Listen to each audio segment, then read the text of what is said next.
Price the Lord. 1 யோவான் 4வது அதிகாரம் 8வது வசனம். தேவன் அன்பாகவே இருக்கிறார். ஒரு மனுஷன் கொடூரமான பாவத்தை செய்து சிறையில் அடைக்கப்பட்டிருந்தான். அவன் ஒரு கடிதம் எழுதுறான். அப்பா, நான் ஆயுள் தண்டனை முடிஞ்சு நம்ம வீட்டுக்கு வரப்போகிறேன். நீங்கள் என்னை ஏற்றுக்கொள்வீங்களா மாட்டீங்களான்னு எனக்கு தெரியல.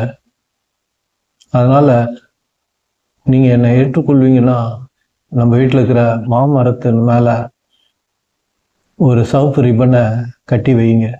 தூரத்துலேருந்து நான் அந்த ரிப்பனை பார்த்தேன்னா நீங்கள் என்னை ஏற்றுக்கொண்டீங்கன்னு சொல்லி நான் வீட்டுக்குள்ளே வருவேன்.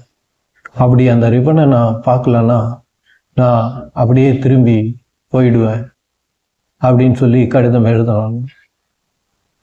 எழுதின பிறகு அந்த தகப்பனிடமிருந்து எந்த பதிலும் இல்லை. அவனுடைய சிறை தண்டனை முடிஞ்சு அவன் வெளியே வரான். வந்து ட்ரெயின் ஏறுறான் தன்னுடைய ஊருக்கு. அப்படி ட்ரெயினில் அவன் பயணம் பண்ணும்போது அவன் யோசிக்கிறான், தகப்பன் என்னை ஏற்றுக்கொள்வாரா, அந்த சிவப்பு ரிப்பனை மாமரத்தில் கட்டி இருப்பாரா அப்படின்னு சொல்லி அவன் இருதயம் கலங்குகிறது. அவன் வீட்டுக்கிட்ட இந்த ட்ரெயின் வருது. அவன் அந்த மரத்தை பார்க்குறான். அந்த மரம் முழுவதும் ஆயிரக்கணக்கான ரிப்பன்களை அந்த தகப்பன் கட்டி வைத்திருந்தார். அவனுக்கு ஒரே மகிழ்ச்சி, சந்தோஷம். இதோ தன் தகப்பன் தன்னை ஏற்றுக்கொண்டார் என்று சொல்லி நாம் வேதத்தில் வாசிக்கிறோம். ராகாப் என்ற ஒரு வேசி தன் வாழ்நாளெல்லாம் வேசியாக வாழ்ந்தான். ஆனால் அவ ஒரு சிவப்பு கயிறை எடுத்து தன் வீட்டிற்கு முன்னாடி கட்டி வைக்கிறார். அன்னைக்கு இஸ்ரேல் உடைய ஆர்மி எரிகோக்குள்ள புகுந்து அந்த பட்டணத்தையே சுட்டு எரிக்கிறது. ஆனால் ராகாப்பும் அவள் தாயும் அவள் தகப்பனும் அவளுடைய குடும்பத்தாரும் பாதுகாக்கப்படுகிறார்.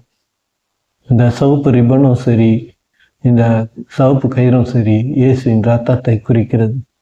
இயேசுவின் ரத்தத்தில் நமக்கு மன்னிப்பு உண்டு. தேவனுடைய அன்பை அந்த இயேசுவின் ரத்தம் நமக்கு வெளிப்படுத்துகிறது. ஒருவேளை நீங்கள் கொடூரமான தவறுகளை, பாவங்களை செய்திருப்பீங்கன்னா இயேசு இடத்துல அவருடைய ரத்தத்தினால மன்னிப்பு உண்டு.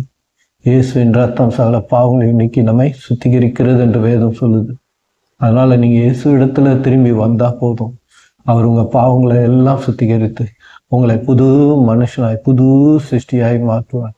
நீங்கள் பாவ குற்ற உணர்வில் நீங்கள் ஒரு நிமிஷம் கூட இனிமேல் வாழ வேண்டிய அவசியம் இல்லை. Praise the Lord. God bless you.